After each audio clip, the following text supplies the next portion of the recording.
আসুন আজ আমরা সেই পবিত্র কুরুক্ষেত্রে প্রবেশ করি, যা শুধু একটা যুদ্ধক্ষেত্র ছিল না, ছিল এক গভীর আত্মিক সংকটের জায়গা।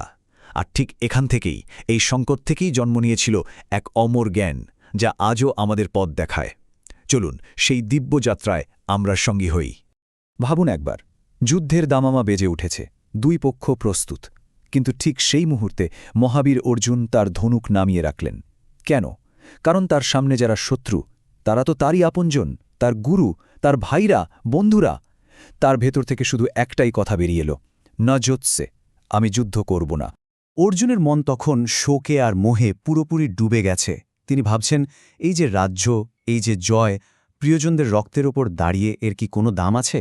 আর ঠিক এই গভীর বিষাদের মুহূর্তেই জন্ম নিতে চলেছিল এমন এক দিব্য কথোপকথন, যা শুধু অর্জুনের জন্য নয়, যুগ যুগ ধরে আমাদের সবার জন্য পথপ্রদর্শক হয়ে থাকবে।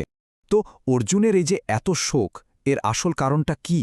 এর মূলে ছিল জীবন আর মৃত্যু নিয়ে এক গভীর ভুল ধারণা। আর ভগবান শ্রীকৃষ্ণ ঠিক সেই জায়গাটা থেকেই শুরু করলেন, উন্মোচন করলেন সেই পরম সত্যের, যা আমাদের সবাইকে ভয়, শোক আর দুঃখের অনেক ঊর্ধ্বে নিয়ে যেতে পারে। ভগবান শ্রীকৃষ্ণ বোঝালেন, এই যে আমাদের শরীর, এটা তো নশ্বর, একদিন শেষ হয়ে যাবে, কিন্তু এর ভেতরে যিনি আছেন, সেই আত্মা, তিনি অমর।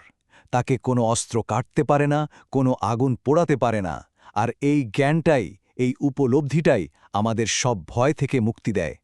ভগবান বলছেন, ন জায়াতে ম্রিয়তে বা কদাচিৎ, অর্থাৎ আত্মার জন্ম হয় না, মৃত্যুও হয় না। এটা আসলে একটা যাত্রা। ঠিক যেমন আমরা পুরনো ছেঁড়া কাপড় ছেড়ে নতুন কাপড় পরি, আত্মাও সেরকমই এক শরীর ছেড়ে আরেক শরীরে আশ্রয় নেয়। তাহলে ভাবুন, শোকের কি আর কোনো জায়গা থাকে? তাহলে উপায়টা কি? সব ছেড়ে কর্তব্য থেকে পালিয়ে যাওয়া? ভগবান শ্রীকৃষ্ণ বলছেন, একদমই না। পথটা নিষ্ক্রিয়তায় নেই, পথ রয়েছে সঠিক কর্মের মধ্যে। হ্যাঁ, কর্ম। তবে সেই কর্ম করতে হবে একটা বিশেষ মনোভাব নিয়ে। আর এখান থেকেই আমরা কর্মযোগের গভীর শিক্ষার মধ্যে প্রবেশ করছি। গীতার এই একটা শ্লোক, কর্মণ্যে আধিকারস্তে মা ফলেষু কদাচনা, এটা আমাদের পুরো জীবনকে বদলে দেওয়ার ক্ষমতা রাখে। এর মানে কি? এর মানে হলো, আমাদের অধিকার শুধু কাজটা করে যাওয়ার, কিন্তু তার ফল কি হবে সেটার ওপর আমাদের কোনো অধিকার নেই। যখনই আমরা ফলের আশাটা ছেড়ে দিতে পারি, তখন সেই কাজটাই আর আমাদের বাধে না, বরং মুক্তির দিকে এগিয়ে নিয়ে যায়। তাহলে এই নিষ্কাম কর্মের পথটা ঠিক কেমন? এর 4টে সহজ ধাপ আছে। 1. আপনার যা কর্তব্য, আপনার যে স্বধর্ম, সেটাকে চিনুন। 2. নিজের সবটা দিয়ে সেই কাজটা করুন। 3. ফলের চিন্তা, ফলের প্রতি মোহ পুরোপুরি ত্যাগ করুন। আর 4 নম্বর, সাফল্য আসুক বা ব্যর্থতা, দুটোতেই স্থির থাকুন, অবিচল থাকুন। বিশ্বাস করুন, জীবনের হাজারো ঝড়ের মাঝে শান্ত থাকার এটাই আসল চাবিকাঠি। গীতার সবচেয়ে সুন্দর দিকটা কি জানেন? এটা কোনো একটা নির্দিষ্ট পথ সবার উপর চাপিয়ে দেয় না। এটা বোঝে যে প্রত্যেক মানুষের স্বভাব আলাদা, পথও আলাদা।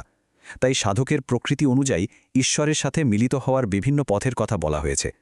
আসুন আমরা প্রধান 3টে পথের সঙ্গে একটু পরিচিত হই। প্রথমটা হলো কর্মযোগ। এটা সেই সব মানুষের জন্য যারা কাজের মধ্যেই ঈশ্বরকে খুঁজে নিতে চান।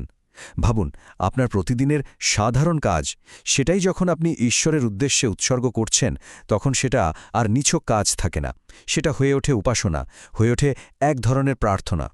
এরপর আসে জ্ঞান যুগ।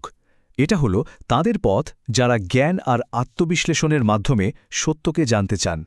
শাস্ত্রপাঠ করে নিজের ভেতরে ডুব দিয়ে তারা একটা প্রশ্নের উত্তর খোঁজেন, আমি কে? আমি কি এই শরীর, নাকি এর ভেতরের সেই শাশ্বত আত্মা? এই গভীর অনুসন্ধানের মধ্যেই তারা মুক্তির আনন্দ খুঁজে পান। আর সবশেষে ভক্তিযোগ। এটা হলো খালিস হৃদয়ের পথ, প্রেমের পথ। এখানে কোনো জটিল তত্ত্ব বা কঠোর সাধনা নয়। এখানে মূল ভিত্তি হল ঈশ্বরের প্রতি একটা শুদ্ধ, শর্তহীন ভালোবাসা। যখন ভক্ত আর ভগবানের সম্পর্কটা শুধু প্রেমের হয়ে যায়, তখন শাস্ত্র, যুক্তি, কর্ম এ সব কিছুর আর প্রয়োজন হয় না। কর্ম, জ্ঞান, ভক্তি, এই 3টে পথ দেখানোর পর ভগবান শ্রীকৃষ্ণ এবার তার উপদেশের একদম শিখরে পৌঁছাচ্ছেন।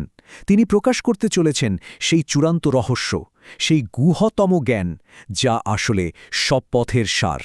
এটাই সেই চাবিকাঠি যা আমাদের ভেতরের সমস্ত লড়াই শেষ করে দিয়ে অনন্ত শান্তি এনে দিতে পারে। ভগবান বলছেন, সর্বধর্মাং পরিত্যাজ্য মামেকং শরণম ব্রজ। এর মানে কি? তিনি বলছেন সব ধর্ম, সব কর্তব্য, সব চিন্তা, সব ছেড়ে দিয়ে শুধু আমার শরণাগত হও, আমার ওপর ভরসা রাখো, আমি তোমাকে সব পাপ থেকে মুক্ত করব। এটা আসলে বিশ্বাস, ভরসা আর প্রেমের এক চরম মুহূর্ত, সম্পূর্ণ আত্মসমর্পণ। এই দিব্য জ্ঞান পাওয়ার পর অর্জুনের কি হলো ভাবুন তো। তার ভেতরে সব সংশয়, সব দ্বিধা যেন এক মুহূর্তে মিলিয়ে গেল। যে যোদ্ধা একটু আগেই শোকে ভেঙে পড়েছিলেন, তিনি এখন এক নতুন মানুষ, এক আলোকিত আত্মা, যিনি শান্ত স্থির চিত্তে নিজের কর্তব্য পালন করার জন্য আবার উঠে দাঁড়িয়েছেন। আর গীতার শেষে এই শ্লোকটি যেন একটা চিরন্তন সত্যের ঘোষণা।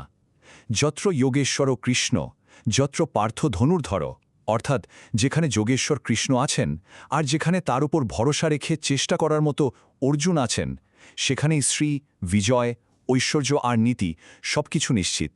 আর এটা শুধু কুরুক্ষেত্রের যুদ্ধ নয়, এটা আমাদের জীবনের প্রত্যেকটা মুহূর্তের জন্য সত্যি। এই আলোচনা শেষে একটা প্রশ্ন কিন্তু আমাদের সবার জন্য রয়ে যায়। গীতার এই জ্ঞান তো শুধু অর্জুনের জন্য ছিল না, আমাদের সবার ভেতরেই তো একটা কুরুক্ষেত্র চলে, তাই না? কর্তব্য আর সংশয়ের মধ্যে একটা লড়াই চলতেই থাকে। প্রশ্নটা হলো, আমাদের জীবনের সেই কুরুক্ষেত্রে দাঁড়িয়ে আমরা কি অর্জুনের মতো করে সঠিক পথটা বেছে নিতে প্রস্তুত? এই উত্তরটা আমাদের প্রত্যেককে নিজের ভেতর থেকেই খুঁজে নিতে হবে।